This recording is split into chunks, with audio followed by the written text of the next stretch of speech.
तो आज हम पढ़ रहे हैं श्रीमद् भागवतम स्कंद 1 अध्याय 6 श्लोक संख्या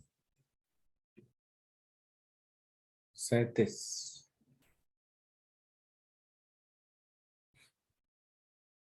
1-6-37।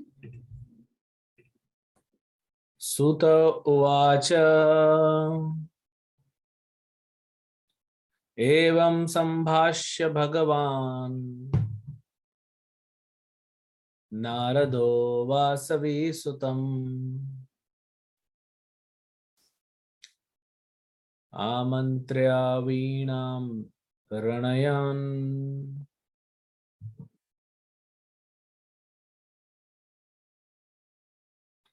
ययौ यदृच्छको मुनिः। सूत उवाच एवं संभाष्य भगवान् नारदो वासवीसुतम् आमन्त्र्य वीणां रणयन् ययौ यद्रचिको मुनिः। पढ़िए।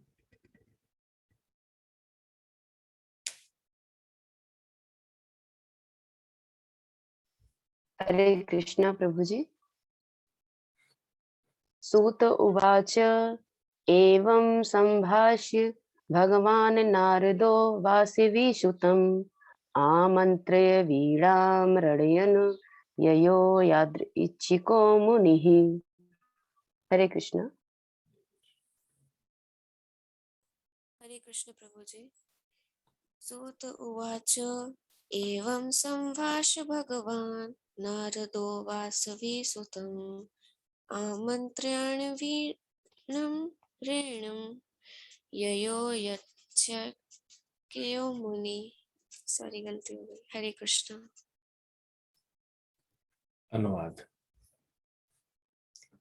सूत गोस्वामी ने कहा, इस प्रकार व्यासदेव को संबोधित करके नारद मुनि ने उनसे विदा ली और अपनी वीणा को झंकृत करते हुए अपनी उन्मुक्त इच्छा से इन्मुक्त इच्छा के अनुसार विचरण करने के लिए चले गए। तात्पर्य। प्रत्येक जीव, अभी इस तात्पर्य में आप देखेंगे ये स्वतंत्र शब्द कितनी बार आएगा। ठीक है, ध्यान दीजिएगा। प्रत्येक जीव पूर्ण स्वतंत्रता चाहता है क्योंकि यह उसका दिव्य स्वभाव होता है और यह स्वतंत्रता भगवान की दिव्य सेवा से ही प्राप्त की जा सकती है। बहिरंगा शक्ति से भ्रमित होकर प्रत्येक व्यक्ति अपने को स्वतंत्र समझता है, लेकिन वास्तव में वह प्रकृति के नियमों से बंधा होता है। जब बद्ध जीव इस संसार में मुक्त भाव से विचरण नहीं कर सकता तो फिर उसके एक लोक से दूसरे लोकों में जाने के विषय में तो कहना ही क्या। लेकिन नारद जैसे पूर्ण मुक्त व्यक्ति जो निरंतर भगवान के यशोगान में लगे हों, न केवल पृथ्वी पर विचरण करने के लिए स्वतंत्र हैं, अपितु ब्रह्मांड में किसी भाग के साथ ही साथ वैकुंठ के भी किसी भी भाग में विचरण के लिए भी उन्मुक्त हैं। हम उनकी स्वतंत्रता के प्रसार तथा असीमता की कल्पना ही कर सकते हैं, जो भगवान की स्वतंत्रता जैसी ही है। उनके विचरण का न कोई कारण है, न कोई दायित्व है और न ही कोई उन्हें मुक्त विचरण से रोक सकता है। इसी प्रकार भक्ति में सेवा की दिव्य पद्धति भी स्वतंत्र है। संभव है कि सारी क्रियाओं के बावजूद भी किसी व्यक्ति में यह विकसित न हो सके। इसी प्रकार भक्तों की संगति भी स्वतंत्र है। हो सकता है कि किसी भाग्यशाली को यह प्राप्त हो या किसी को 1000 प्रयत्नों के बाद भी यह प्राप्त न हो पाए। अतः भक्ति के समक्ष समस्त पक्षों में स्वतंत्रता ही मुख्य धुरी है। स्वतंत्रता के बिना भक्ति नहीं हो सकती। भगवान को अर्पित स्वतंत्रता का अर्थ यह नहीं है कि भक्त सभी तरह से आश्रित है। गुरु के पारदर्शी माध्यम से भगवान की शरण में जाना जीवन की पूर्ण स्वतंत्रता प्राप्त करना है। लगभग 10-11 बार आ गया ये शब्द। ओम अज्ञानतिमिरन्धस्य ज्ञानाञ्जनशलाकया चक्षुरुन्मिलितं येन तस्मै श्रीगुरुवे नमः। श्रीचैतन्यमनोभीष्टं स्थापितं येन भूतले स्वयं रूप कदा मह्यं ददाति स्वपदान्तिकम्। वन्देऽहं श्रीगुरो श्रीयुतापदकमलं श्रीगुरून् वैष्णवांश्च। श्रीरूपं सागरजातं सहगणा रघुनाथान्वितं तं सजीवं साद्वैतं सावधूतं परिजनासहितं कृष्णचैतन्यदेवम् श्री राधा कृष्ण पदान् सहगणा ललिता श्री विशाखावितंश्च। नमो विष्णुपादाय कृष्ण पृष्ठाय भूतले श्रीमते भक्ति वेदांत स्वामिनिति नामिने। नमस्ते सारस्वते देवे गौरवाणी प्रचारिणे निर्विशेष शून्यवादी पाश्चात्य देशतारिणे। नमो महावदन्याय कृष्ण प्रेम प्रदायते कृष्णाय कृष्ण चैतन्य नामिने गौरतिषे नमः। हे कृष्ण करुणा सिंधु दीन बंधु जगतपते गोपेश गोपिका कांत राधा कांत नमस्ते तप्त कांचन गौरंगी राधे वृंदावनेश्वरी वृषभानुसुते देवी प्रणमामि हरिते।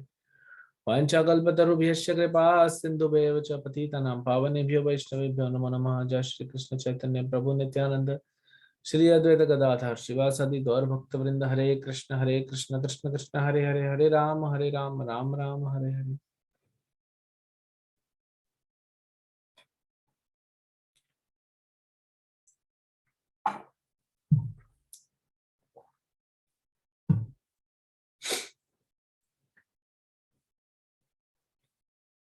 तो बहुत सारी बातें हैं इस श्लोक में।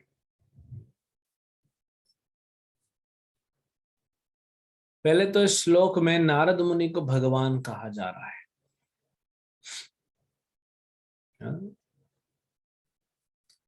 तो नारद मुनि को क्यों भगवान कहा जा रहा है? क्योंकि प्रभुपाद जी तात्पर्य में बताते हैं उनको भगवान के जैसे ही भगवान की कृपा से इनको इतना शक्ति मिला है। तो इसीलिए भगवान जैसे ही है, भगवान नहीं है, भगवान जैसे है।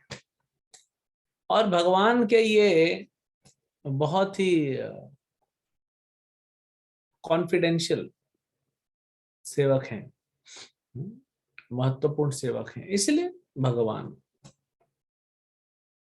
के बहुत करीब हैं, इसलिए भगवान पूर्ण मुक्त हैं भगवान के जैसे, तो भगवान। तो ये सब कारण है, इसलिए नहीं कि भगवान। तो ऐसे ही शिव जी को भी भागवत में भगवान कहा, मतलब यही कारण है। ये नहीं होगा कि वो भगवान हो गए, पूर्ण पुरुषोत्तम भगवान। अब यहाँ पे नारद मुनि को, कल हमने देखा नारद मुनि ने व्यास देव को अपना अंतिम श्लोक बताया। कल का हमने श्लोक में देखा कि बता रहे हैं कि मैं पूर्ण तरह से मुक्त हो गया, और फिर मैं वहां से गया। अब क्योंकि व्यासदेव आप भी पूर्ण तरह से मुक्त हो, इसीलिए आप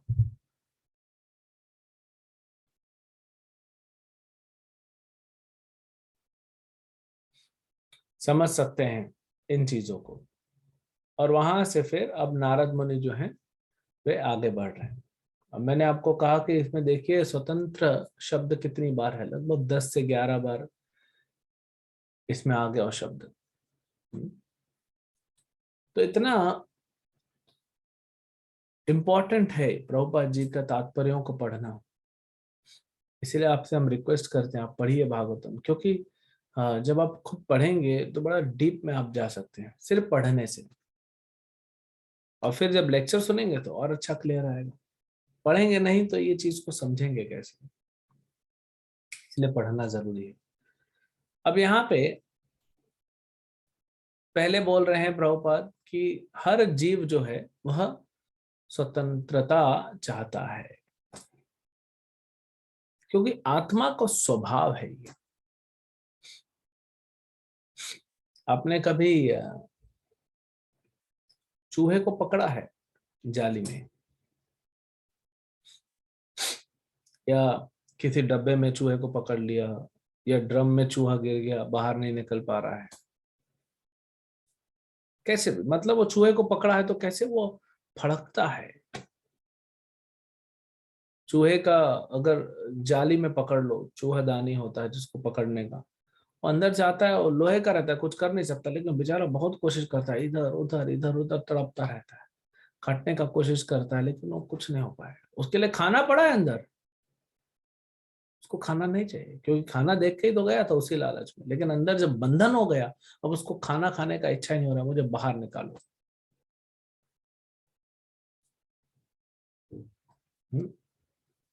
लेकिन अगर दूसरा, आपने कभी दूसरा चूहा पकड़ा और देखा कि चूहा जो है अंदर फंस गया है, निकल नहीं पा रहा है, फिर भी अंदर बैठ के रोटी टमाटर जो भी रखा है उसको खा रहा है, वो मूर्ख को पता नहीं है मरने वाला है, लेकिन जो बाहर निकलने का प्रयास कर रहा है वो अलग है। तो हम भी इस संसार में आ गए हैं भोग करने के लिए, और कुछ लोग भोग जो है वो करने में इतने व्यस्त हो गए हैं कि वो सोच नहीं पा रहे हैं, समझ नहीं पा रहे हैं कि हम लोग कितने परेशान हैं, बंधन में हैं। और कुछ लोग इस बंधन से बाहर निकलना चाहते हैं, क्योंकि ये जो स्वतंत्र जीवन है ये आत्मा का स्वभाव है। हम भगवान के साथ है तो पूर्ण रूप से स्वतंत्र है, तो ये हमारा स्वभाव है, लेकिन हम यहाँ पे बंधन में हैं, तो इससे बाहर निकलना ही हमारे लिए लाभदायक होगा। और कैसे बाहर निकल सकते हैं? उपाय एक ही है। देखिए, बहुत सारे वैज्ञानिक जो हैं मंगल ग्रह पे जाना या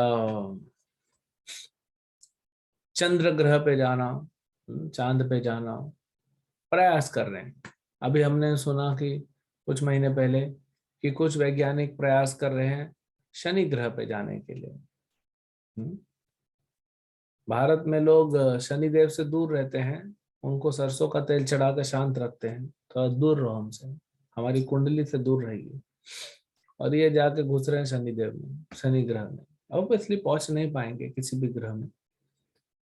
तो प्रभुपाद कितना सुंदर तरीके से समझाते हैं कि इस संसार में भी एक जगह से दूसरी जगह जाना इतना आसान नहीं है, कष्ट है उसमें, और कुछ चीजें तो संभव नहीं होती। जैसे हम खाना खाते हैं तो मुंह से खाते हैं, गले से होते हुए पेट में आता है। कभी कभी खाना खाते हुए आप बात कर देते हैं और खाना जो है वो दूसरी नली में अटक जाता है, पूरा खांसी होता है, खांस खांस के ऐसे लगता है प्राण निकल जाएगा, कान से, आंख से, नाक से पानी निकलना चालू हो जाता है। इतना छोटा सा चीज हम कंट्रोल नहीं कर पा रहे हैं। अगर कंटिन्यूअसली जो लोग बैठ के मूवीज देखते रहते हैं मोबाइल पे, लैपटॉप्स पे, उनकी आंख से पानी निकलना चालू हो जाता है, फिर चश्मा लग जाता है। तो अपनी आंख को कंट्रोल नहीं कर पा रहा है, हजारों प्रकार की बीमारियां हैं उसको कंट्रोल नहीं कर पा रहा है। एक ट्रेन जाता है एक जगह से दूसरे, एक शहर से दूसरे शहर, पता नहीं उसका एक्सीडेंट हो जाता है, उसको कंट्रोल नहीं कर पा रहा है। फ्लाइट क्रैश हो जाते है, उसको कंट्रोल नहीं कर पा रहा है। मनुष्य कुछ भी कंट्रोल नहीं कर पा रहा है, और वो सोचता है कि मैं कहाँ जाऊंगा, मैं मंगल ग्रह पे जाऊंगा और वहां सोसाइटी बसाऊंगा और फ्लैट बेचूंगा।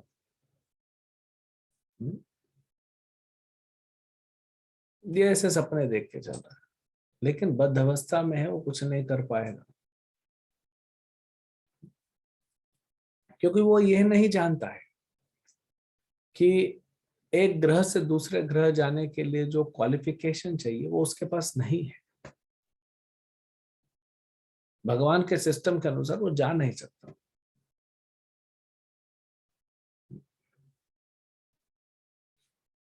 तो इसीलिए वो सक्सेस नहीं मिलेगा उसको, क्योंकि मंगल ग्रह पे तब तक नहीं जा सकते जब तक आपका वैसे एलिजिबिलिटी ना हो, क्वालिफिकेशन ना हो। हम यहाँ पे प्रकृति के नियम में बंधे हुए हैं और बंधा हुआ व्यक्ति कुछ नहीं कर सकता। इसलिए बंधा हुआ व्यक्ति जो है उसको सबसे पहले अपने आप को छुड़ाना चाहिए, फिर बाकी कुछ करना चाहिए। और छुड़ाने के लिए वह स्वतंत्रता को प्राप्त करने के लिए सबसे इंपॉर्टेंट, या ये भी छोड़िए कि सबसे इंपॉर्टेंट, एक ही मात्र रास्ता है ये स्वतंत्रता को प्राप्त करने के लिए। वह क्या है? वह है भक्ति का मार्ग। केवल और केवल भक्ति के मार्ग से हम इस भौतिक संसार को पार करके निकल जाएंगे। आपको एक ग्रह से दूसरे ग्रह जाने का जरूरत ही नहीं, क्योंकि मंगल पे भी जन्म मृत्यु जरा व्याधि है, स्वर्ग में भी जन्म मृत्यु जरा व्याधि है, ब्रह्मलोक में भी जन्म मृत्यु जरा व्याधि है। तो क्यों जाना चाहते हैं?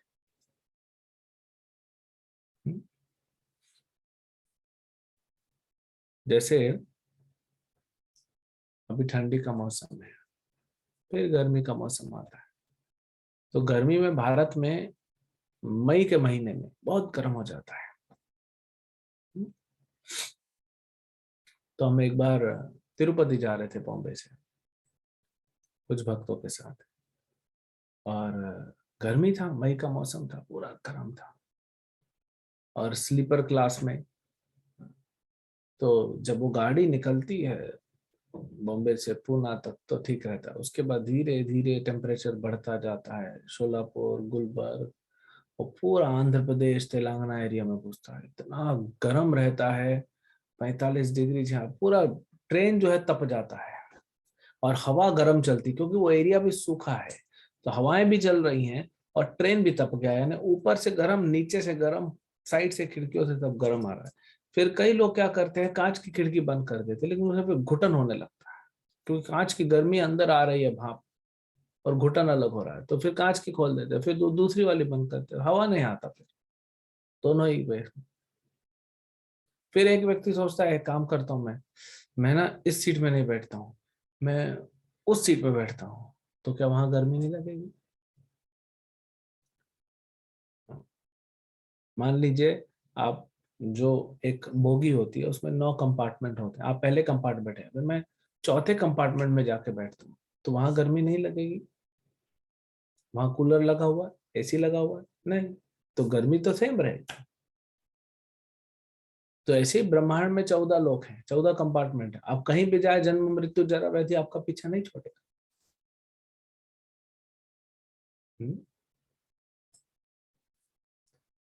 तो फिर क्या फायदा होता है? यही तो बुद्धिमानी है, कि यह सोचना कि फायदा क्या है। हाँ, अगर मुझे गर्मी से बचना है, इस ताप से बचना है, हाँ, तो फिर एक है कि एसी कोच में जाऊं, लेकिन मेरा टिकट स्लीपर का है, टीसी अलाउ नहीं करेगा एसी में जाने के लिए। कर सकता है अगर वहां पे जगह खाली हो, और दूसरा आप डिफरेंस पे करें, पैसा दें। अब भगवान के धाम जाने के लिए जगह की तो कोई प्रॉब्लम नहीं है। तो इस संसार में भी आप मंगल ग्रह में जा रहे हैं, अमंगल ग्रह में जा रहे हैं, सब जगह अमंगल है, ये पूरा संसार अमंगल है। तो फिर कहाँ जाना चाहिए? भगवान के धाम। तो भगवान के धाम जाने के लिए तो जो है, जगह की तो कमी नहीं वहां पे। यहाँ पे तो आप स्लीपर क्लास से एसी क्लास में जाते हैं तो कंपार्टमेंट में जगह तो होनी चाहिए, नहीं तो भेजेगा कैसे आपको टीसी? तो यहाँ तो खाली है, लेकिन डिफरेंस पे करना पड़ेगा, जेब ढीली करनी पड़ेगी, पैसे के बिना तो नहीं जा सकते ना। तो फिर कुछ लोग खड़े हो जाएंगे, कितना पैसा चाहिए, बोलो प्रभु जी कितना पैसा चाहिए, हमको वैकुंठ जाना है, कितना पैसा ला के दूं? 10,000 रुपया, 11,000 रुपया, 12,000, बस उससे ज्यादा नहीं है। तो 12,000 में अब वहीं बैठे रहो, तो कितना लगेगा? 12 लाख, 12 करोड़, 12 अरब? नहीं नहीं, ये चिल्लर में थोड़ी बैकुंठ जाओगे। हम्म, ये तो चिल्लर हो गया। तो फिर क्या लगेगा? लगेगी आपकी तपस्या, लगेगा आपका समय, लगेगा आपका निश्चय, आपकी दृढ़ता भक्ति के प्रति, तब आप जा पाएंगे। पैसे से कोई नहीं जा सकता।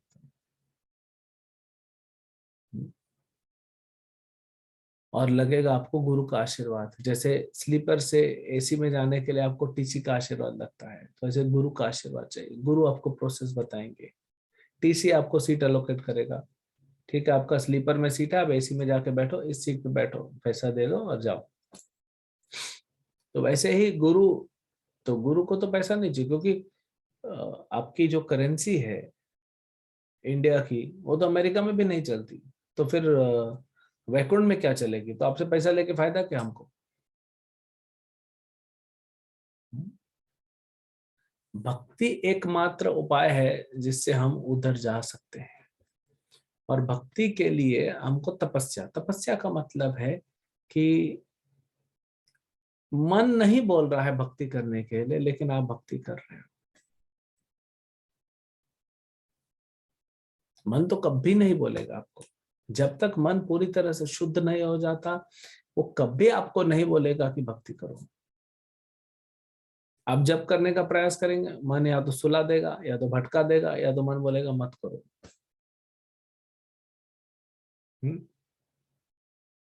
रात को जल्दी सोने के लिए बोला है, लेकिन मन बोलेगा नहीं नहीं, थोड़ा व्हाट्सएप रिप्लाई कर देते हैं, थोड़ा चैट देख लेते हैं, थोड़ा फेसबुक देख लेते हैं, थोड़ा जो है वीडियो देख लेते हैं, थोड़ा इससे बात कर लेते हैं, थोड़ा उससे बात कर लेते हैं। ऐसा करते करते आप क्या होगा, आपका पूरा रात निकल जाएगा, 12 बज जाएगा, 1 बज जाएगा, 2 बज जाएगा, फिर कैसे 4 बजे उठेंगे? हम्म?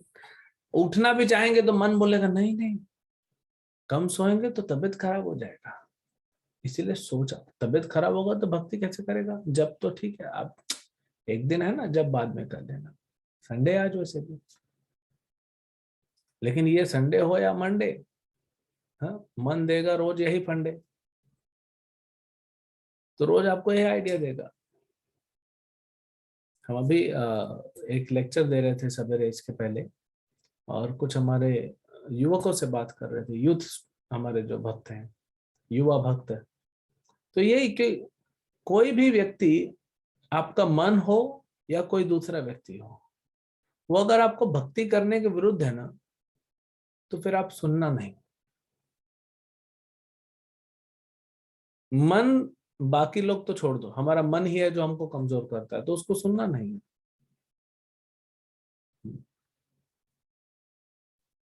जैसे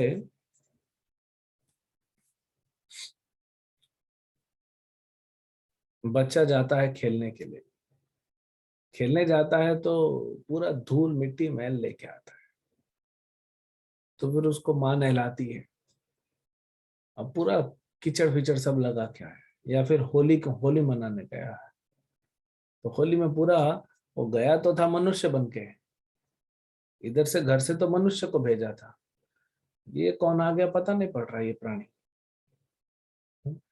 हमारे एक भक्त है, वरिष्ठ भक्त है, वो बोलते हैं ये जो होली खेलते हैं लोग, इतना कलर है, सुअर जैसे दिखते हैं पूरा,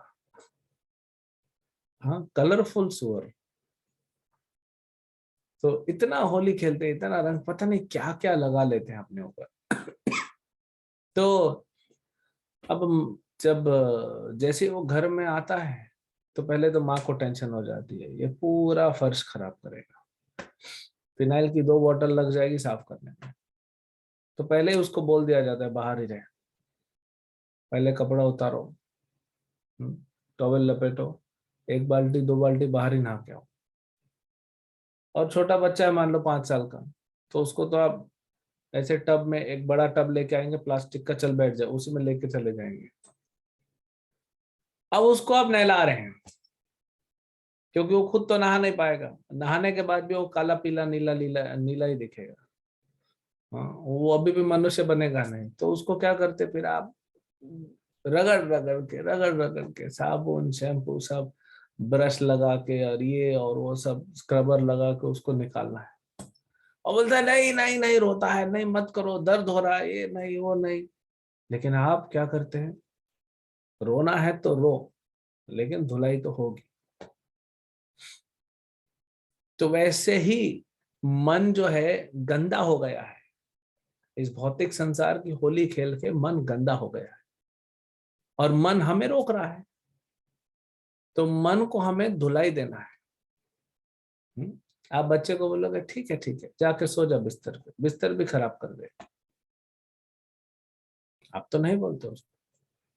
वो कितना भी रोता है, आप उसको फिर भी उसको धुलाई करते हो। तो वैसे ही मन रोएगा, पहले बोलेगा, फिर चीखेगा, चिल्लाएगा, फिर रोएगा, फिर उत्पात मचाएगा, फिर भी आपको उसका नहीं सुनना है।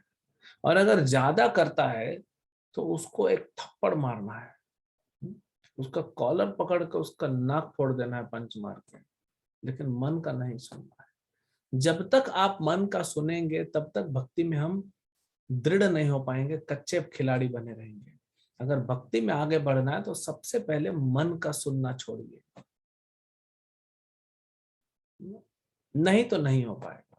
इसीलिए शास्त्रों में बताया कि भक्ति करने के लिए सबसे पहले गुरु की आवश्यकता है, क्योंकि हम गुरु की शरणागत लेंगे और दृढ़ता ये रखनी है कि मन की नहीं सुनना है, वही सुनना है जो गुरु बोल रहे हैं।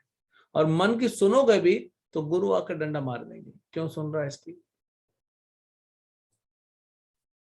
जैसे आपने बच्चे को नहला धुला के मुश्किल से वो कलर थोड़े फेड किए हैं, वो तो धीरे धीरे फेड होगा ना, होली का कलर इमीडिएटली निकलता नहीं। आपने फेड किया, तैयार करा के उसको खाना खिला के बैठा दिया, अभी बैठ के टीवी देख रहा है, और फिर घंटी बजती है बाहर से, और उसका दोस्त आ जाता है, अरे तुम जल्दी चलो होली खेलना है। और आप किचन से हैं, किचन से दौड़ते हुए आते हैं, आपके हाथ में बेलन करछी कढ़ाई जो भी होगा। क्या है, इतना मेहनत करके उसको आधा साफ किया है, तुम फिर गंदा कर रहे हो, चलो भागो इधर से। तो वैसे ही आपके मन को जो गंदा करता है उसको भगाओ पहले। तो क्या क्या भौतिक चीजें मन को और गंदा कर रही है। आप इधर सफाई करते हो सवेरे जब करके, दिन भर में फिर गंदा हो जाता है, फिर आप सफाई करते हो फिर गंदा हो जाता है। ये मन की स्थिति है, इसीलिए हमारी भक्ति में दृढ़ता नहीं आ रही है। तो हमें दृढ़ बनना है। दृढ़ कैसे बनेंगे, तो शिष्य जो होता है वो गुरु के पास जब जाता है, गुरुकुल में पढ़ता है, तो भले शिष्य कुछ भी करना चाहे, गुरु नहीं करने देते।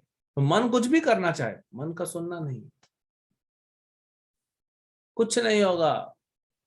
मन आपको बोलेगा भूखा मर जाएगा, ये भक्तों के साथ रहेगा तो तुम्हारा पूरा पैसा लूट लेंगे और तुम्हारा सब आनंद छीन लेंगे, हाँ घर बिकवा देंगे। मन आइडिया देता रहेगा, कितना अच्छा सुंदर तुम सोफे पे बैठ के आप टीवी देखते थे, अभी तो टीवी भी चला गया, देखो घर से भक्तों ने टीवी निकलवा दिया, फिर सोफे भी हटवा दिए, अभी दरी पे बैठते हो नीचे और जप करते हो हरे कृष्णा, और एक साधु आता है वो सोफे पे बैठता है और क्लास देता है और तुम लोग सुनते हो। क्या हालत हो गई है तुम्हारी, गरीब हो गए हो। तो मन अलग अलग ऐसे ऐसे आइडिया देगा मन। आप यानी कभी हम आप लोग से क्लास सुनेंगे, मन कैसे कैसे आइडिया देता है। ऑब्वियसली हर कोई उतना बोल नहीं पाएगा, क्योंकि ऐसे ऐसे आइडियाज होते हैं जो पब्लिक में बताए भी नहीं जा सकते। लेकिन फिर भी एक दिन ऐसा क्लास रखेंगे जिसमें आप लोग बताइएगा कि मन क्या बोलता है आपको, कैसे धोखा देता है। थोड़ा सोचिए, उस पर एनालिसिस कीजिए, बहुत जरूरी है। क्योंकि जब तक आप मन हमारा शत्रु है, और नीति कहती है जब तक शत्रु कहाँ बैठा है, क्या सोच रहा है, क्या करने वाला है, और उसकी चाल क्या है वो नहीं पता, तो फिर आप जीतोगे कैसे? मन तो शत्रु है, तो मन की चालें कैसी हैं, कैसे चलता है वो, तो ये सोचना चाहिए। कभी हम इस पे आप लोग से सुनेंगे कि मन क्या क्या बोलता है आपका। तो यहाँ पे हमको भक्ति करेंगे तो स्वतंत्रता मिलेगी, भगवान के धाम जाएंगे और शुद्ध हो जाएंगे, तो फिर वैकुंठ और ये भौतिक संसार कहीं पे भी आप घूम सकते हो, कोई नहीं रोकेगा, जैसे नारद मुनि घूम रहे हैं। प्रभुपाद जी कहते हैं जो शुद्ध भक्त होते हैं उनको दुनिया की कोई ताकत नहीं रोक सकती कहीं भी जाने से, क्योंकि उनके ऊपर ये संसार के नियम नहीं लगते हैं। जैसे देश का प्रधानमंत्री होता है, वो कहीं भी जा सकता है, हाँ? नहीं, कहीं भी नहीं जा सकता, वो भी बंधन में है। अगर प्रधानमंत्री का इच्छा होता है लोकल ट्रेन में ट्रैवल करने का, तो उसको पहले से 15 दिन से सिक्योरिटी लगा देते हैं, ये लगा देते हैं, वो लगाते हैं।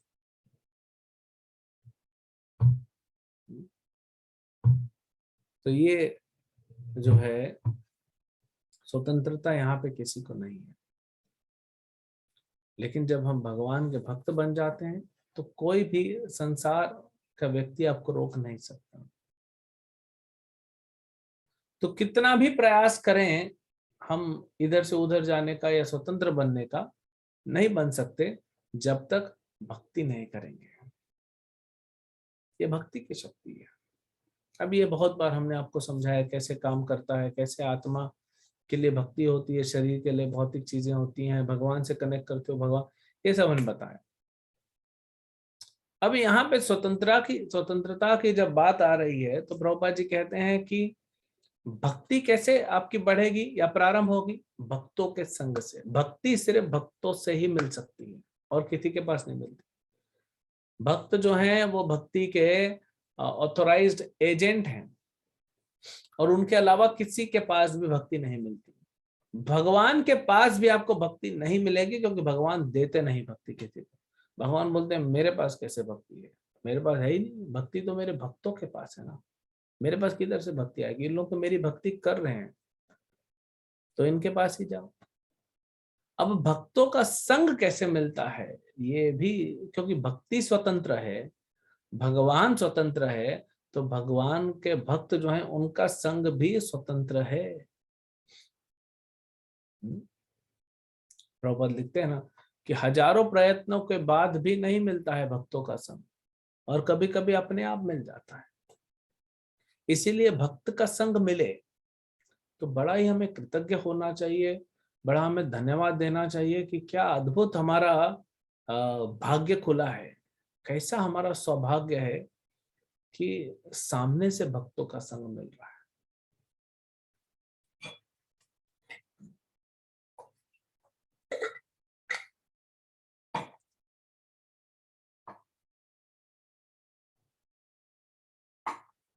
तो ये इसलिए भक्तों के संग को कभी साधारण नहीं समझना चाहिए। जो भी व्यक्ति है, भले 1 माला 2 माला 4 माला, जितना उत्तीर्ण जितना उत्तम भक्त होगा उतना अच्छा है, लेकिन 2 माला जप करने वाला भी है, आप सोचोगे अरे ये तो मैं तो 16 माला करता हूँ, ये तो लो क्लास है, तो अब उसको भगा दोगे तो बात किसके साथ करोगे कृष्ण की? और तो कोई सुन ही नहीं रहा है, तो कम से कम 2 माला वाला आपके साथ बैठ के जप तो कर रहा है, कृष्ण कथा तो कर रहा है। हाँ? नहीं तो जो अभक्त हैं वो क्या करेंगे? वो तो आप कृष्ण के बारे में बोलोगे अरे बंद करो ये सब। तो इसीलिए भक्तों का संग जिसको मिलता है वो इतना अपने आप को धन्यवान समझना चाहिए, धनवान समझना चाहिए, अपने आप को इतना भाग्यवान समझना चाहिए कि कैसे भगवान की क्या कृपा रही जो भक्तों का संग मिला। नारद मुनि बोलते हैं ना यदृच्छया, ये कहीं से तो 4 भक्ति वेदांत आ गए, मेरे को संग दे दिए, मेरा उद्धार हो गया। तो एक तो कृतज्ञ होना चाहिए, क्योंकि देखिए, भक्तों का संग हम कब ले पाएंगे? भक्तों का संग ये नहीं है कि साथ में बैठा खा लिया, साथ में बैठा संसार की बात कर ली, नहीं। ठीक है, इससे अच्छा है चैंटिंग किया, इससे अच्छा है हमने साथ में पढ़ा, वो अच्छा है, लेकिन उसमें क्वालिटी कैसे होगी? जब आप मान लीजिए एक भक्त के साथ आप बैठ के भागवतम पढ़ रहे हो, चलो आइए प्रभु जी हम दोनों बैठ के साथ में भागवतम, आप लोग पढ़ रहे हैं, लेकिन एक दूसरे के प्रति ईर्ष्या का भाव है, अरे कैसा ये अज्ञानी व्यक्ति है, अभी इसको बुलाना पड़ा, ये कोई भक्त है क्या? और दूसरा भी यही सोचता है, देखो कितना अहंकार है इसके अंदर। तो ये भक्तों का संग लेना नहीं हुआ। भक्तों का संग तब लेते हैं, तब लिया जाता है जब आपके हृदय में कृतज्ञता हो, जब आपके हृदय में भाव हो कि भगवान का अपना निजी सेवक, मुझे उसका संग मिल रहा है। मान लीजिए आप फ्लाइट में कहीं जा रहे हैं या ट्रेन में जा रहे हैं मान लीजिए, और आपके बाजू में एक व्यक्ति बैठा है, आप नहीं जानते हैं, लेकिन बात करते हैं, ऐसे ही आप देख रहे हैं साधारण व्यक्ति है, लेकिन जब बात करते करते वो बताता है कि जो प्रधानमंत्री का मुख्य सेक्रेटरी है, प्रिंसिपल सेक्रेटरी, मैं उसका असिस्टेंट हूँ, मेरी कार खराब हो गई इसलिए मुझे ट्रेन से जाना पड़ रहा है, प्रधानमंत्री के मुख्य सेक्रेटरी का ये असिस्टेंट है, तब आप कैसे बात करेंगे उसके साथ? अरे सर, और बताइए। हाँ, आप दोस्ती करने का प्रयास करोगे, उसको आदर दोगे, सम्मान दोगे। क्यों? क्योंकि वो प्रधानमंत्री के बहुत आ, करीब में है।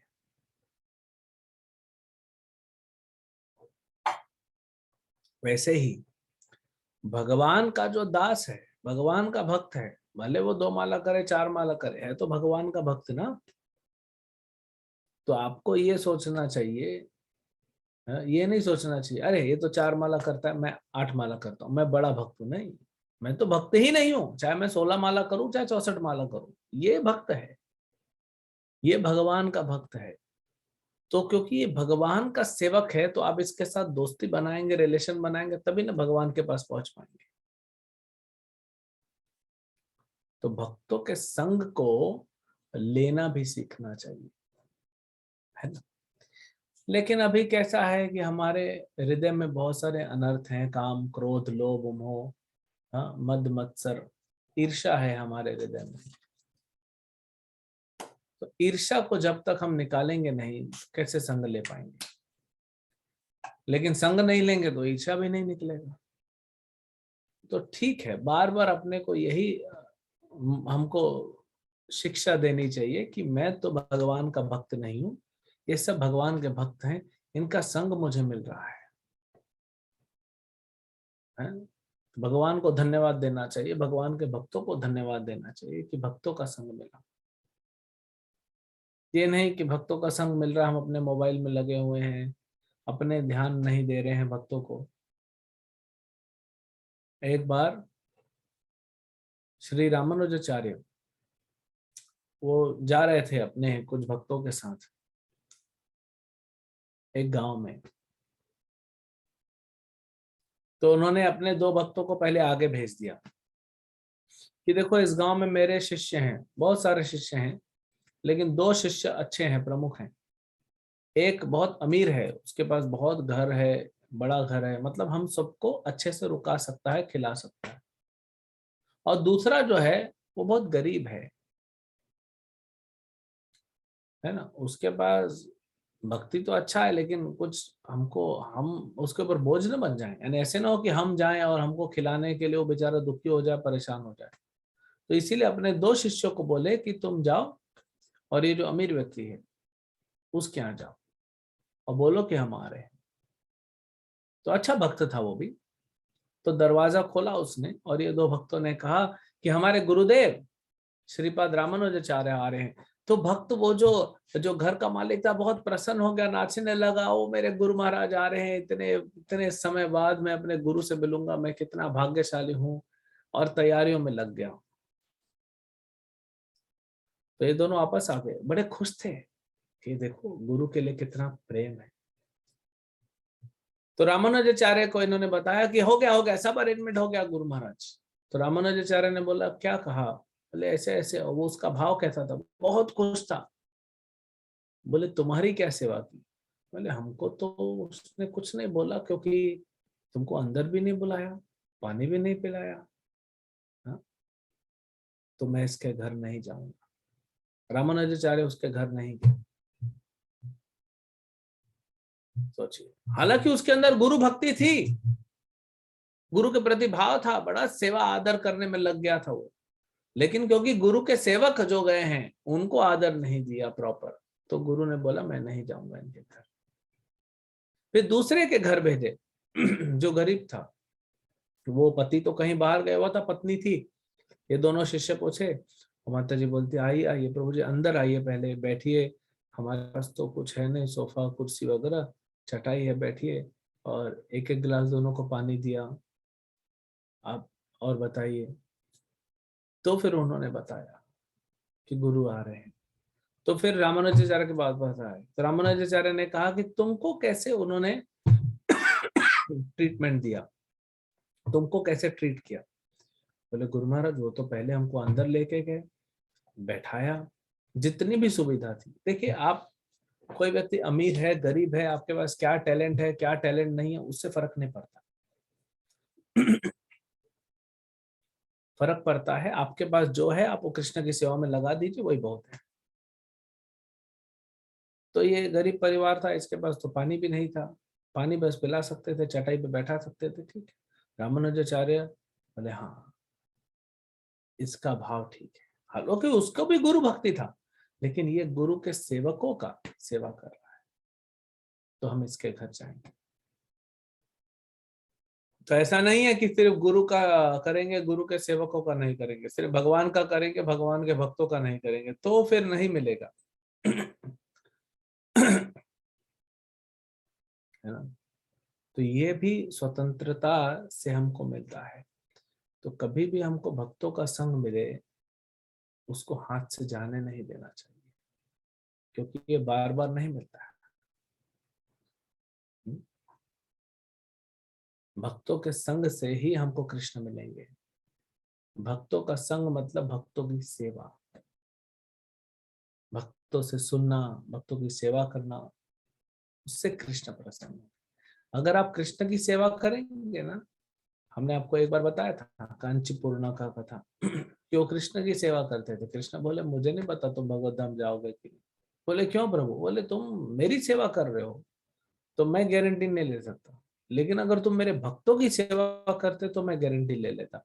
जो मेरे भक्तों की सेवा करता है वो मेरे पास जल्दी आता है, जो मेरी सेवा करता है मैं उसको ज्यादा ध्यान नहीं देता। तो भगवान की सेवा तो करनी है, ऐसा नहीं कि नहीं करनी है, लेकिन भगवान के भक्तों की सेवा करनी है, उसमें हमारा जल्दी भक्ति में प्रगति होता है। तब हम आगे बढ़ते हैं भक्ति में और भगवान को प्राप्त करेंगे, आध्यात्मिक शरीर मिलेगा, पूर्ण रूप से स्वतंत्र हो जाएंगे, और फिर पूरे ब्रह्मांड में, पूरी सृष्टि में, भौतिक आध्यात्मिक में हम विचरण करेंगे, प्रचार करेंगे और आनंद में सदैव रहेंगे। हरे कृष्ण। तो किसी का कोई प्रश्न है तो पूछ सकते हैं।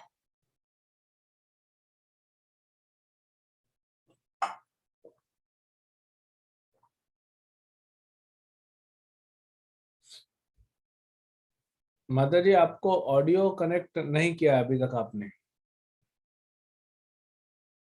हरे कृष्णा प्रभु जी। हरे कृष्ण। प्रभु जी, ये जो शनि ग्रह के बारे में होता है, कुछ लोग बोलते हैं ना इनके ऊपर शनि जी का कुछ हो गया है, तो क्या ये शनि ग्रह भक्तों के ऊपर भी लगते हैं क्या? भक्तों के ऊपर नहीं लगते, लेकिन अभी हम भक्त बने नहीं है ना। तो लेकिन आप जब कर रहे हैं, तो अगर हाँ। शनि का प्रभाव है भी और आप भक्ति करेंगे, तो फिर कृष्ण शनि को बोलेंगे कि देखो ये मेरा भक्त है, आप इससे दूर हो जाओ। जैसे एक बार आप में से कुछ भक्त वृंदावन चले थे, तो हम नंदग्राम गए थे, नंद भवन। तो नंदग्राम के पास में एक कोकिला वन पड़ता है, जहाँ पे शनि मंदिर है। तो सब देवता आते थे कृष्ण से मिलने के लिए, कृष्ण को प्रणाम करने, दर्शन लेने। तो एक बार शनि महाराज आ रहे थे, तो कृष्ण को पता पड़ा शनि देव आ रहे हैं। कृष्ण ने बोला, अरे शनि ये इधर ब्रज में क्यों आ रहा है, नंदग्राम में? तो उनको उधर ही रोक दिए। तो कृष्ण कोयल बन गए, और कोयल बन के उड़ के गए कोकिला बन। कोकिल मतलब कोयल, इसीलिए वो वन का नाम पड़ गया कोकिला वन। और वहां ही शनिदेव को दर्शन दिए, बोले बस आगे मत जाओ, यहीं पे रहो, यहीं मंदिर बनवा देते हैं आपका। तो भगवान शनि को, राहु को, केतु को, क्योंकि ये सब भगवान के सेवक हैं। अगर हम अच्छे से हरे कृष्ण जप करते हैं, भागवत पढ़ते हैं, गीता पढ़ते हैं, भक्ति में लगे हैं, तो ये प्रभाव इनका धीरे धीरे खत्म हो जाएगा। जैसे जैसे आपकी भक्ति बढ़ेगी, आप भक्ति ढीला ढाला करेंगे तो इनका प्रभाव रहेगा। आप भक्ति अच्छे करेंगे तभी तो कृष्ण बोलेंगे इनको कि जाओ। तो अच्छे से भक्ति करिए, सब निकल जाएंगे। ठीक है, नेक्स्ट। हरे कृष्णा प्रभु जी, दंडवत प्रणाम। हरे कृष्ण। प्रभु जी, जैसे अभी आपने बताया कि मन हमारा शत्रु है, अलग अलग हमें विचार देता है, धारणा देता है, लेकिन जैसे मैंने किसी को बताया तो उन्होंने बोला कि मन हमारा मित्र भी है। अगर हम उसमें अच्छे संस्कार डालते हैं तो फिर हमें मन की सुन लेनी चाहिए। तो प्रभु जी कैसे इसको फिर कैसे समझाया जाए, कैसे समझा जाए? भगवान कहते हैं भगवत गीता के 6ठे अध्याय के 6ठे श्लोक में कि मन मित्र भी है, शत्रु भी है। शत्रु कब है? जब मन स्वतंत्र है, हमारी सुन नहीं रहा है, आपके कंट्रोल में नहीं है, तो मन शत्रु है। जब मन पूरी तरह आपके कंट्रोल में है, मतलब मन पूरी तरह कृष्ण भक्ति में लग गया है, तब मन मित्र बनता है, तब उसका सुनना चाहिए।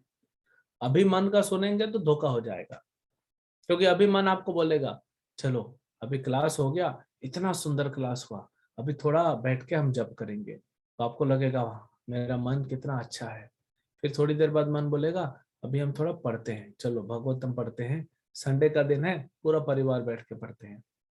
फिर आपको मन बोलेगा कि ठीक है अभी टाइम हो गया, अभी प्रसाद पाते हैं। फिर मन बोलेगा थोड़ा सो जाते हैं, चलो सर न्यूज देख लेते हैं ना क्या चल रहा है संसार में। फिर न्यूज देखते हैं, फिर टीवी सीरियल देखते हैं, फिर मूवी देखते हैं, मन के साथ बहते जाते हैं। तो मन आपको शुरू में तो ऐसा दिखाएगा कि आपके भक्ति करा रहा है, लेकिन आपको धोखा देके निकाल देगा। जैसे आप छोटे बच्चे को चॉकलेट खिलाते हैं, लेकिन चॉकलेट के अंदर दवाई रख के खिलाते हैं, वो बेचारे को पता नहीं पड़ता है। तो ऐसे ही आपको मन धोखा दे देता है। तो मन जब तक, मन मित्र है, लेकिन जब वो भक्त है, तो भगवान स्वयं बोलते हैं मन मित्र भी है, शत्रु भी है, लेकिन मन कंट्रोल होना चाहिए। अभी आपका अगर मन कंट्रोल है तो बहुत अच्छी बात है, नहीं है तो फिर मन का मत सुनिए। इसीलिए तो गुरु साधु शास्त्र का सुनने के लिए बोला गया है ना। और संस्कार क्या देंगे मन को आप?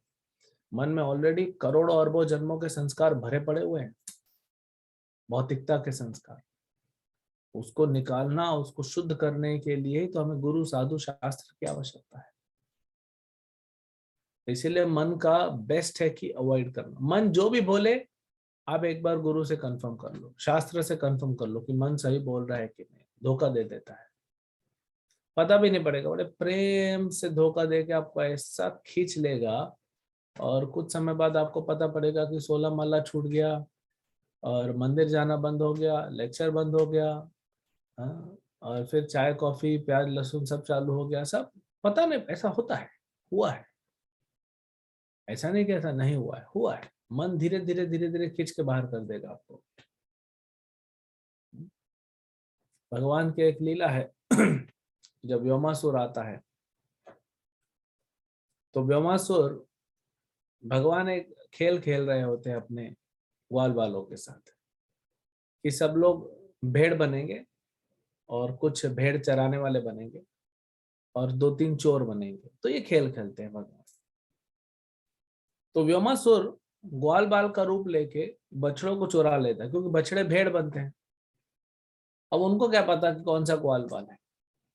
और बछड़ों को धीरे धीरे क्या करता है, कृष्ण से दूर ले जाता है और गुफा में बंद कर देता है। अब इन लोग रो रहे हैं। तो ऐसे मन धीरे धीरे क्या करेगा, हमको साधकों को धीरे धीरे दूर ले जाएगा। एक साथ नहीं दूर ले जाएगा। मन आपको नहीं बोलेगा चलो शराब पियो, नहीं बोलेगा आपको, वो धीरे धीरे बोलेगा, अंत में वहीं पे ले आएगा, लेकिन धीरे धीरे। क्योंकि मन क्यों चाहेगा कि आप उसकी गुलामी छोड़ो? आप तो मन के गुलाम है। मन क्यों चाहेगा कि आप छोड़ दो और उसको गुलाम बना लो?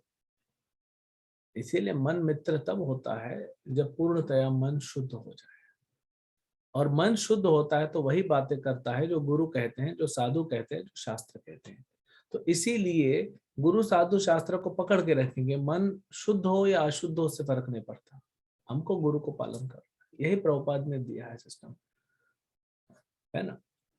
मन को मित्र समझ के धोखा मत खाइए, है मित्र है जब कंट्रोल में हो, लेकिन आपका मन क्या पूर्णतया कंट्रोल है? आपको ये भरोसा है पूरी तरह से कि मन आपको कभी भी धोखा नहीं देगा, मन कभी भी आपके कंट्रोल से बाहर नहीं जाएगा, तो ठीक है, लेकिन ऐसा होगा नहीं।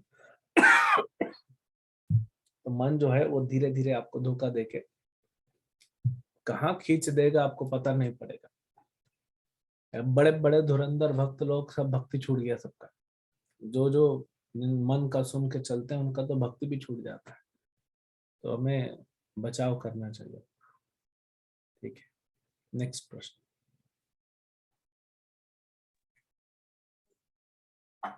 हरे कृष्णा प्रभु जी, दंडोत प्रणाम। हरे कृष्ण। प्रभु जी, ये यहाँ लिखा है ना, बहिरंगी शक्ति से भ्रमित होकर प्रत्येक व्यक्ति अपने आप को स्वतंत्र समझता है। तो मतलब बहिरंगी शक्ति तो यही हो गया ना, जो भौतिक प्रकृति। यस, माया के प्रभाव में हम सोचते हैं कि हम स्वतंत्र हैं, बल्कि हम स्वतंत्र हैं नहीं, है ना। और आगे आके कहते हैं भक्ति में सेवा की दिव्य पद्धति भी स्वतंत्र है। हाँ, कि हम जो भक्ति करते हैं तो वो भी हम स्वतंत्रता से कर सकते हैं। मतलब क्या है? नहीं, स्वतंत्रता का मतलब ये है कि ऐसा नहीं कि भक्ति को आप खरीद सकते हो, ये लो लाख रुपया भक्ति, चलो मेरे घर आ जाओ, ऐसा नहीं हो। भक्ति स्वतंत्र है, आएगी तो आएगी, नहीं आएगी तो नहीं आएगी। तो इसीलिए हाथ जोड़े विनती करना है और प्रयास करना है, तो फिर दास भाव में प्रभु जी। Yes, next. हरे कृष्ण प्रभु जी। हरे प्रभु जी, जैसे अभी मन की ही पूरी बात चली है, मन से जुड़ा ही क्वेश्चन है। तो मन ठीक है, हम वही सही में ऐसा लगता है कि अपन भक्ति कर रहे हैं, लेकिन मन की उसमें आकर के गलतियां हो जाती है हम लोग से। तो उस गलती का पश्चाताप कैसे करें, क्योंकि फिर वो बाद में अंदर ही अंदर थोड़ा सा परेशान करने लगता है। तो उसका पश्चाताप कैसे करें फिर? अब क्या करें, बस सब थोड़ा भक्ति में दृढ़ हो जाइए, भगवान से माफी मांगिए, मैं अगली बार नहीं करूंगा, और दृढ़ बन जाइए। एक्सीडेंट तो होंगे ही होंगे ना, यही तो हम समझा रहे हैं। भगवान कहते हैं क्षिप्रम भवति धर्मात्मा, अगर गलती हो भी रही है आप करते रहिए, क्योंकि भक्ति करते रहेंगे तभी मन को डंडा पड़ेगा। जी प्रभु जी। हरे कृष्ण। Next question.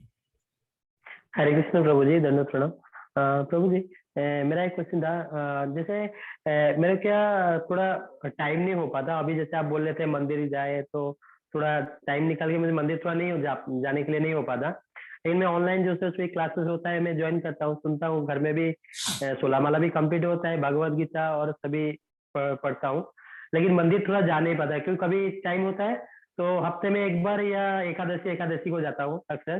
तो उसमें क्या ये लगता है पाप लगता, मतलब दोष लगता है? क्यों पाप लगेगा? आप रोज जप कर रहे हो, क्लास सुन रहे हो, मंदिर नहीं जा पा रहे हो, दूर है, या आप बिजी हो जॉब में, कम से कम कर रहे हो, भगवत गीता भागवतम पढ़ रहे हो, क्लास सुन रहे हो, तो ठीक है। फिर हफ्ते में एक बार प्रयास करो मंदिर जाने का, बाकी करते रहो जैसा कर रहे हो। प्रभु जी, और एक है जो आपका जो एक भगवत गीता का जो ये आया था क्लास का, तो लेवल 1 लेवल 2 उसपे कैसे उसका मतलब उसका सुन सकते हैं? उसका कोई लिंक नहीं इसमें होता है क्या? आपने लेवल 1 किया है क्या? नहीं, टोटल में उससे है ही नहीं कुछ। ठीक है, तो आप यहाँ पे आप जो एडमिन है ना हमारे, उनको मैसेज कीजिए, आपको लेवल 2 में जोड़ देंगे, आप डायरेक्टली वहां आ सकते हो, कोई बड़ी बात नहीं है। जी प्रभु। हरे कृष्ण। ओके, एक प्रश्न आया है, हम भगवान के भक्तों की सेवा कैसे कर सकते हैं? भक्तों की सेवा कैसे कर सकते हैं? भक्तों को सबसे पहले तो जो भक्तों के साथ भक्ति कर सकते हैं, भक्तों से कृष्ण कथा सुन सकते हैं, ये भी भक्तों की सेवा है। भक्तों को सम्मान दे सकते हैं, भक्तों को प्रसाद आप वितरण कर सकते हैं, ये सब सेवाएं हैं भक्तों की। भक्तों का संग कैसे करें? भक्तों से सुन के, श्रवण से ही संग होता है। जब सारे दोष मन का ही है तो पाप भोगने के लिए हमारी आत्मा क्यों भोगता है? देखिए, दोष मन का है लेकिन आत्मा मन की सुन रही है, इसलिए आत्मा का दोष है।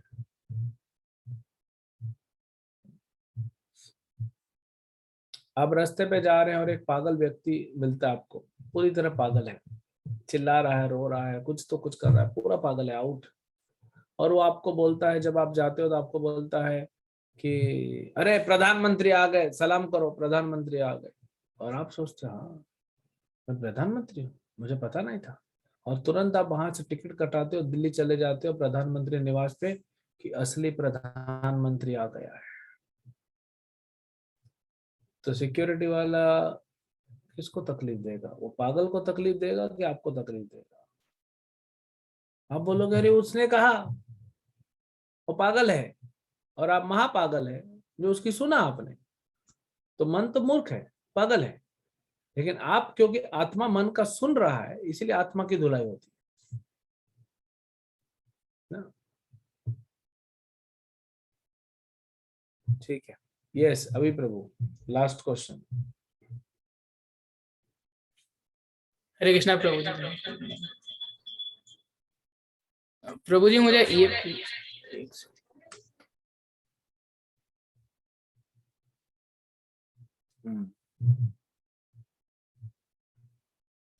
इको क्यों हो रहा है भाई?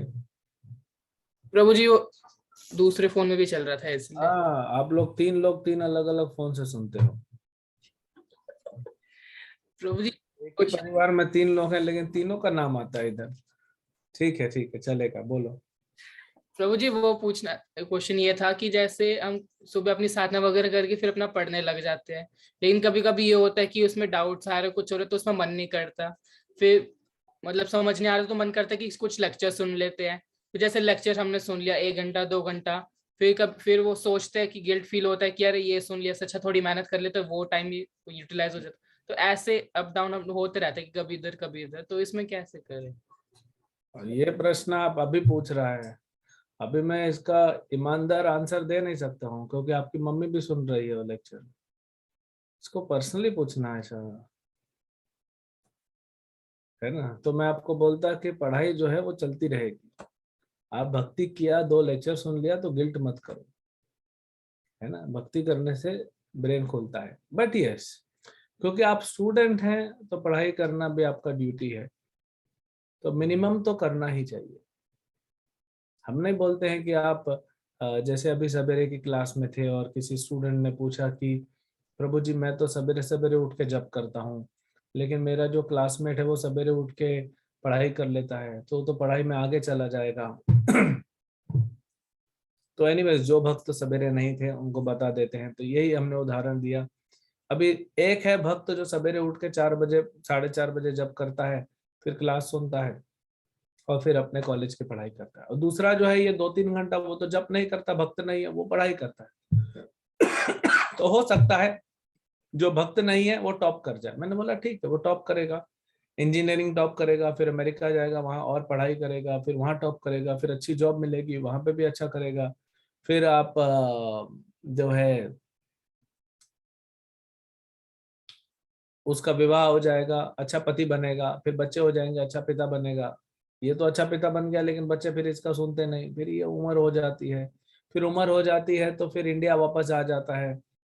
फिर किसी बड़े शहर के आउटस्कर्ट्स में जाके, जैसे बॉम्बे के बाहर जाके एक छोटा सा घर लेके थोड़ा खेती करता है, दोनों पति पत्नी रहते हैं, बच्चे पूरे ब्रह्मांड में घूम रहे हैं। तो ये पति पत्नी बैठ के वहां पे थोड़ा गार्डन करते हैं, थोड़ा ये करते हैं, फिर थोड़ा क्लब जाते हैं, थोड़ा इधर जाते हैं, थोड़ा सैर सपाटा करते हैं, और क्या करें। फिर ये लोग बोर हो जाते हैं, बोले कुछ तो जीवन में कमी है। फिर ये लोग सोचते हैं कि चलो हरे कृष्ण मंदिर जाके भक्ति करेंगे। और जब ये हरे कृष्ण मंदिर आते हैं भक्ति करने के लिए, वो है स्टूडेंट जो भक्त है, जो पढ़ाई भी कर रहा है और भक्ति भी कर रहा है, वही क्लास दे रहा है और ये आके सुन रहे हैं उसकी क्लास। तो बताइए फिर, तो पढ़ाई तो करना है लेकिन भक्ति के कॉस्ट पे नहीं, क्योंकि पढ़ाई भौतिक है और वो फिक्स है। हम नहीं बोल रहे कि अपना ड्यूटी मत करिए। अभी एक स्टूडेंट आया कितना पढ़ाई करो, मैं बोला आपके कॉलेज में स्पेशली जो इंजीनियर्स होते हैं वे तो 2 दिन पढ़ के एग्जाम पास करते हैं, 6 महीने में 2 दिन पढ़ते हैं, 4 दिन पढ़ते हैं, तो आप 10 दिन पढ़ो, बाकी 5.5 महीना तो भक्ति करो। यही होता है। देखिए, एक आध स्टूडेंट को छोड़ दीजिए, बाकी सारे स्टूडेंट वो लास्ट में एग्जाम आता है भागते हैं इधर उधर, नोट्स कॉपी करते हैं और एक दूसरे को कॉपी करते हैं, नोट्स को फोटो कॉपी करते हैं, फिर रात भर बैठ के रट्टा मारते हैं, सवेरे एग्जाम में लिख के आते हैं, हो गया। यही करते हैं ना। है? और जो लोग बैठ के 6 महीना पढ़ाई करते हैं, ऐसे 2-4 लोग होते हैं जो 6 महीना पढ़ाई करते हैं, नोट्स बनाते हैं। क्यों नोट्स बनाते हैं? क्योंकि दूसरे हमारा नोट्स कॉपी कर सके। तो गधा मजदूरी किया, ये नोट्स दूसरा कॉपी करके पास होके चला जाता, और ये 6 महीने में पढ़ाई किया, ये मेरे नोट्स लेके मैं, ऐसा भी होता है। हाँ? जब मैं जॉब करता था मैं टीचर का भी रोल किया पहले, तो हमारा एक सीनियर टीचर था, मैथमेटिक्स पढ़ाते थे हमने, और वो मेरे को पढ़ाता था मैथ्स, और फिर मैं क्लास में जाके पढ़ाता था। मैं उससे समझता था, फिर क्लास में पढ़ाता था। और जब हमारा एग्जाम होता था तब मैं उससे बहुत ज्यादा नंबर लेके आ जाता था, तो वो हमेशा ही बोलता था कि मैं तुमको पढ़ाता हूँ, तुम आगे निकल जाते। वो ज्यादा पढ़ता था, आज भी पढ़ रहा है, और मेरे को भी पढ़ाता था, लेकिन मेरे नंबर ज्यादा आते थे। भौतिक चीजें हैं, कुछ चीजें अपनी ड्यूटी करो, बाकी भाग्य पे छोड़ दो। लेकिन भक्ति भाग्य पे नहीं है, भक्ति स्वतंत्र है। तो भक्ति के कॉस्ट पे नहीं करना हमको कुछ। हाँ, लेकिन अगर आप पढ़ रहे हो और डाउट आ रहा है तो पूछ लो, किसी से क्लियर कर लो। हम ये भी नहीं बोल रहे हैं कि पूरी तरह से आप पढ़ाई को लेके किताबी कीड़ा बन जाओ, पढ़ रहे हो, वो भी मत बनो, और पूरी तरह से पढ़ाई को निग्लेक्ट भी मत करो, क्योंकि वो भी आपका ड्यूटी है। करना तो है ना, तो उसको करो। ठीक है, दोनों को बैलेंस करना भक्तों को आता है, कर लेते हैं वो, कोई बड़ा उसमें तकलीफ वाली बात नहीं है, आराम से बैलेंस हो जाएगा दोनों। क्योंकि जो स्टूडेंट भक्ति नहीं करता है ना, वो बहुत सारा टाइम उसका वेस्ट होता है। हमने बहुत सारे आईआईटीज में, एनआईटीज में सर्वे किया कि डेली एक स्टूडेंट का कितना टाइम वेस्ट होता है। तो उन्होंने कहा, स्टूडेंट्स ने खुद कहा कि 4 से 6 घंटा, आईआईटी बॉम्बे में बोले 4 से 6 घंटा हम लोग सोशल मीडिया पे रहते हैं। तो मैं बोला, जो 4 घंटा वेस्ट कर रहे हो ना, उसमें से मुझे 1 घंटा दे दो, आधा घंटा जप कराऊंगा, आधा घंटा भगवत गीता पढ़ाऊंगा, बाकी 3 घंटा तुम सोशल मीडिया पे करो। और धीरे धीरे ये 4 घंटे को भक्ति में कन्वर्ट करो। हम क्या बोलते हैं, 2 घंटा जप करो, 1 घंटा पढ़ो, 1 घंटा लेक्चर सुनो, 4 घंटा, इतना तो मिनिमम करो। फिर कभी कभी सैटरडे संडे आता है, छुट्टी आती है, एकादशी आती है, तो थोड़ा भक्ति ज्यादा कर लो। बाकी तो आप पढ़ाई कर ही रहे हैं, बाकी तो जॉब कर रहे हैं, बाकी तो बिजनेस कर। एक बिजनेसमैन ने मुझसे पूछा कि कितना कम से कम समय मेरे को भक्ति के लिए देना चाहिए। मैंने बोला 4.5 घंटा। इतना तो दीजिए 24 घंटे में। 2 घंटा जप के लिए 16 माला, 1 घंटा भागवतम क्लास के लिए, 1 घंटा गीता भागवतम पढ़ने के लिए, आधा घंटा आरती करने के लिए। बाकी आप 19.5 घंटा जो करना करो, बिजनेस करो। तो आप देखेंगे जो लोग भक्ति नहीं कर रहे, ये प्रश्न बार बार उठता है ना, तो जो भक्ति नहीं करता है और बिजनेस कर रहा है, जॉब कर रहा है, पढ़ाई कर रहा है, वो बहुत सारा समय उसका वेस्ट हो रहा है। क्यों वेस्ट हो रहा है? क्योंकि उसका माइंड कंट्रोल नहीं, चिंताग्रस्त हो जाता है, चिंता में समय को व्यर्थ में गवा देता है। तो भक्त जो होता है वो समय को बचाता है ना। तो भक्तों ने अपने मन को वश में किया है। देखिए, आपका अगर मन कंट्रोल हो जाएगा अगर आपका मन कंट्रोल में है तो आप बिजनेस में अच्छे डिसीजन ले सकते हैं, आप जॉब पे अच्छा परफॉर्म कर सकते हैं, आप पढ़ाई अच्छा कर सकते हैं। लेकिन कई बार ऐसा भी होता है कि भक्ति करने वाले का बिजनेस अच्छा नहीं होता, जॉब अच्छा नहीं होता, पढ़ाई अच्छी नहीं होती, मार्क्स अच्छा नहीं आता, हो सकता है। फिर दोष डाला जाता है कि तुम क्योंकि भक्ति करते हो इसलिए ये सब नहीं हो रहा। नहीं, ऐसा नहीं, आपके भाग्य में नहीं था। ऐसे तो बहुत सारे लोग हैं जो भक्ति नहीं करते हैं लेकिन गरीब हैं या फेल हो जाते हैं। ऐसा थोड़ी है कि जो भक्ति नहीं कर रहा है सब टॉप कर रहे हैं। कितने जो एग्जाम में फेल होते हैं कॉलेज में आपके, वो भक्ति नहीं करने वाले होते हैं, तो वो तो भक्ति नहीं कर रहा है, वो कैसे फेल हो गए? तो यही तो भाग्य भी है ना, ये आपके कर्म के अनुसार चल रहा है। तो ये ना चीज को बैलेंस करना है। मैं अपनी ड्यूटी करूंगा, पहले तो मैं भक्ति करूंगा, फिर मैं अपनी ड्यूटी करूंगा, उसके बाद रिजल्ट जो आया वो कर्म अनुसार चलने दो। यही इसका साइंस है, ये इसके पीछे लॉजिक है। तो दोनों को बैलेंस करके हमको चलना है। ठीक है।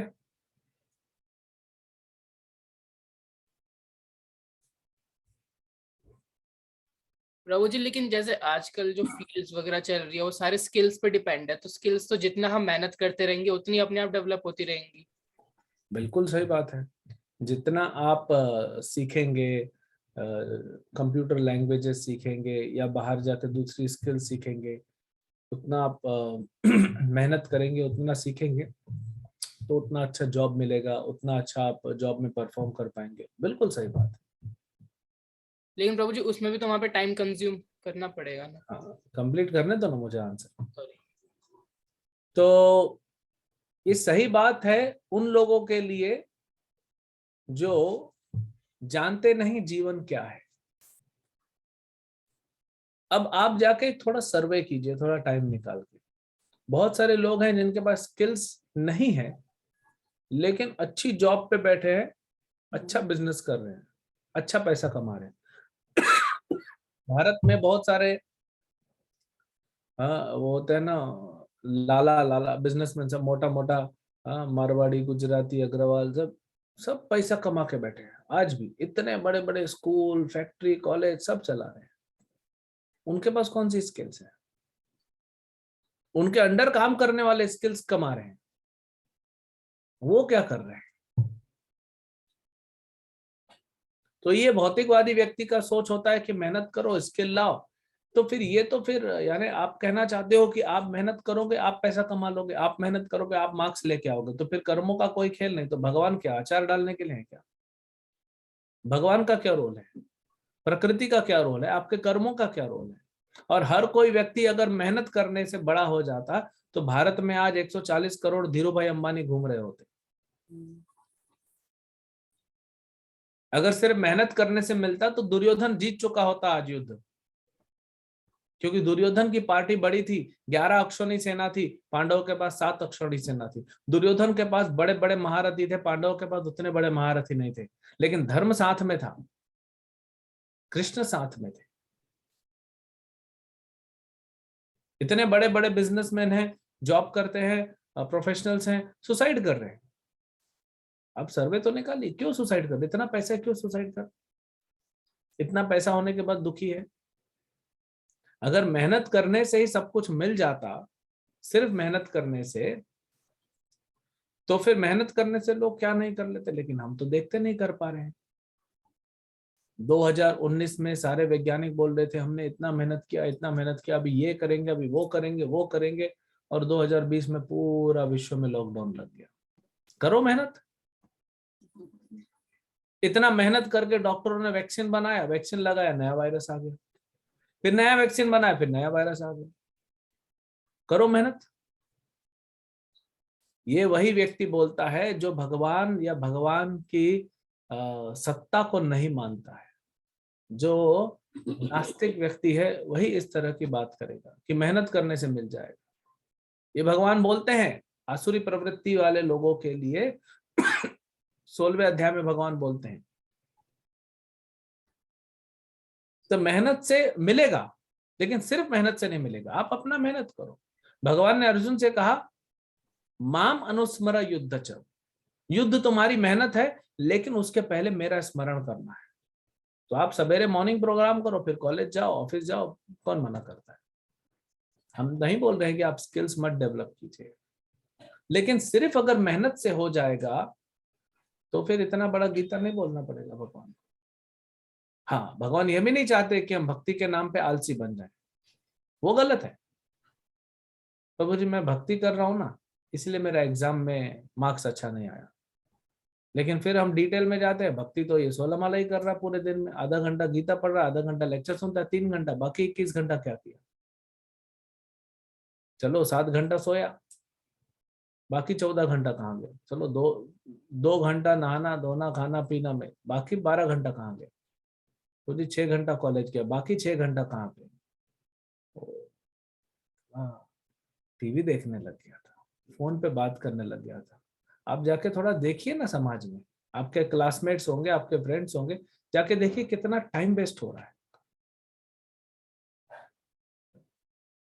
तो भगवान चाहते हैं भक्ति के नाम पे आप आलसी न बनो, भगवान चाहते हैं आप भक्ति के नाम पे आप ऐसा नहीं कि भक्ति छोड़ के मेहनत करो, तो एक एक्सट्रीम में नहीं जाना है, ना तो पूरा भगवान के ऊपर छोड़ दिया भक्ति कर रहा हूं मैं और कुछ करूंगा नहीं, हाँ फिर वैसी भक्ति करके दिखाओ, और ना तो वो चाहिए कि कुछ भक्ति नहीं करनी सिर्फ मेहनत करूंगा, उसमें कुछ नहीं मिलेगा। मेहनत तो गधा भी करता है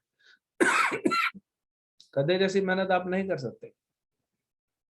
एक गधा कितनी मेहनत करता है, आप कर सकते हो उतना मेहनत? फिर गधे को क्यों नहीं मिलता है जो आपको मिल रहा है? गधे को भी डिग्री मिलना चाहिए। एक कुत्ता को लोग पालते हैं, रात भर कुत्ता बाहर बंधा हुआ भौंकता रहता है, कितना मेहनत करता है, तो कुत्ते को सैलरी मिलती है? नहीं मिलता। मेहनत तो वो भी कर रहा है, पशु पक्षी भी मेहनत कर रहे हैं। आप देख लो, सवेरे कभी उठ के देखना, जैसे ही सूर्योदय होता है, अभी तो दिल्ली में ठंडी है, 7 सवा 7 बजे जैसे ही सूर्योदय होगा, सब पंछियां और चींटियां, छोटी छोटी चींटियां घूमना चालू करती हैं और रात तक घूमती हैं, सूर्यास्त तक। तो क्या उनको मिल गया? परमवीर चक्र मिल गया, नोबेल प्राइज मिल गया, क्या मिला? भक्ति मिली। सिर्फ मेहनत से होता तो बहुत कुछ हो जाता बहुत लोगों का, लेकिन होता नहीं। तो सिर्फ मेहनत से नहीं होगा, इसीलिए मिक्स किया भगवान ने, महामनुस्मर युद्धच। अर्जुन भागना चाहता था, वो भी नहीं चलेगा, लेकिन भगवद गीता के पहले अध्याय में अर्जुन बोल रहा था मैं नहीं लड़ूंगा, मैं लड़ के मार सकता हूं लेकिन मैं लड़ूंगा नहीं। भगवान बोले तुम मूर्ख है, तो मेरे को साइड कर दिया। तो इसीलिए भक्ति को सैक्रिफाइस करके अगर आपने कुछ अचीव कर भी लिया तो जीवन का अंत तो बड़ा फ्रस्ट्रेटिंग होगा। पुनरपि जननम पुनरपि मरणम पुनरपि जननी जठरे शयनम, बार बार जन्म बार बार मृत्यु, बार बार माँ के गर्भ में जन्म लेना पड़ेगा, तो क्या फायदा हो? जीवन तो दुख में बीतेगा।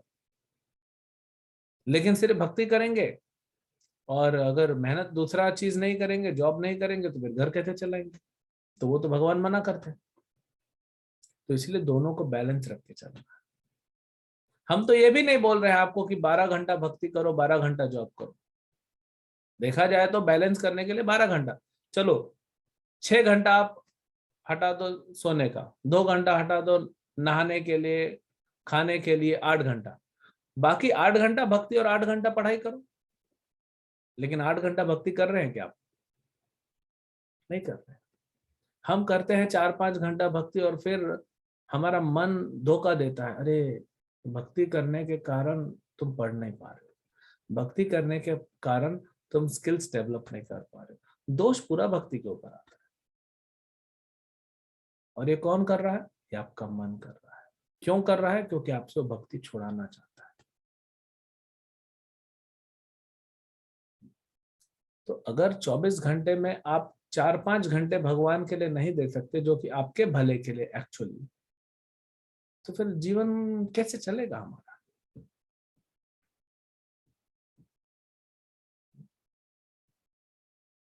तो ये मन का धोखा है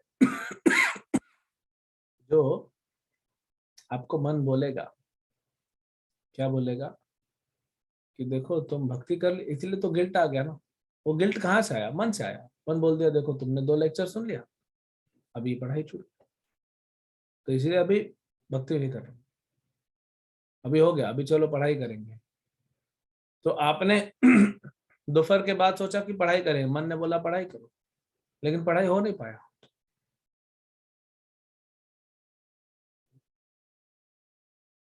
ऐसे भी लोग हैं जो भक्ति करते हैं और टॉप करते हैं, ऐसा नहीं कि नहीं करते। और अमेरिका में माता जी है, इंडियन है, जयपुर की, कुछ भक्त हमारे जानते हैं क्योंकि हम बच्चों का वो भागवतम सिखाती है, हमारे टीचर्स हैं यहाँ पे कुछ हैं। तो अरुणा माता जी, उनके 2 बेटे हैं, वो दोनों अमेरिका में पले बड़े, कभी स्कूल नहीं भेजा उनको, होम स्कूलिंग कराया घर में रख के, और दोनों को गीता भागवत पढ़ाया, भक्त बनाया, दीक्षा कराया, आज दोनों टॉप पे हैं। उसमें से उनका बड़ा बेटा डॉक्टर रवि गुप्ता, वो तो 19 साल की उम्र में उसने पीएचडी ले लिया।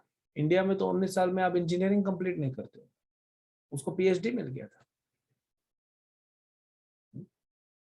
तो ऐसा नहीं कि भक्त बुद्धू होते हैं, भक्त भौतिक चीजों में ध्यान नहीं देते,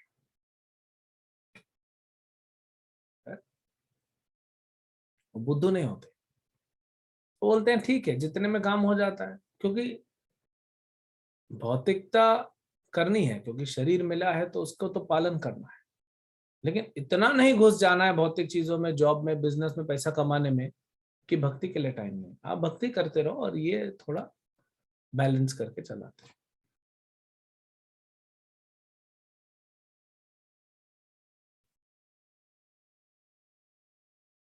आप थोड़ा सर्वे कीजिए अपने दोस्तों के साथ जो भक्त नहीं है, वो कितना पढ़ रहे हैं, कितना मेहनत कर रहे हैं, कितना समय बर्बाद कर रहे हैं।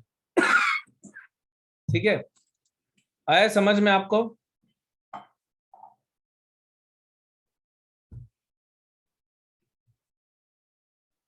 यस प्रभु जी, वो तो सर्वे मैंने किया, वो तो पूरा दिन इंस्टा फेसबुक उस पे ही लगे रहते हैं, तो टाइम वेस्ट है उनका। लेकिन प्रभु जी कभी कभी ऐसा होता है जैसे हम ड्यूटी करते हैं, लेकिन एक थिन लाइन भी होती है जिसमें मन खेल के हमें पूरा भौतिक में ले जाता है, तो उस थिन लाइन को कैसे पहचानेंगे? वो तो प्रभु जी ये जो कभी इधर कभी उधर मन जो आपको भटका रहा है, मन को ही कंट्रोल करना पड़ेगा। और मन को कंट्रोल, आप कोई दुनिया में ऐसी स्किल नहीं बननी है जो मन को कंट्रोल करना सिखाए। आप दुनिया के किसी यूनिवर्सिटी में जाइए, कहीं पे भी आपको मन को वश में करना नहीं सिखाया जा रहा, उसके लिए तो आपको भक्ति करना ही पड़ेगा। तो भक्ति करिए, मन को वश में करिए, और फिर पढ़ाई कीजिए, जॉब कीजिए, जो भी करना है।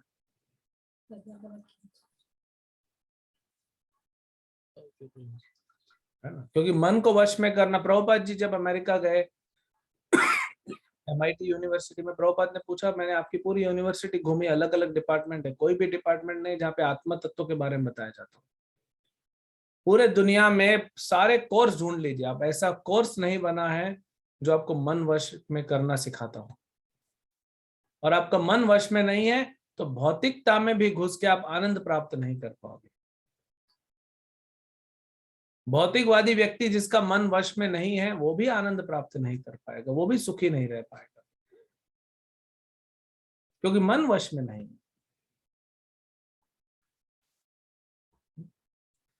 ठीक है, हरे कृष्णा। श्रील प्रभुपाद की जय, ग्रंथराज श्रीमद् भागवतम की जय।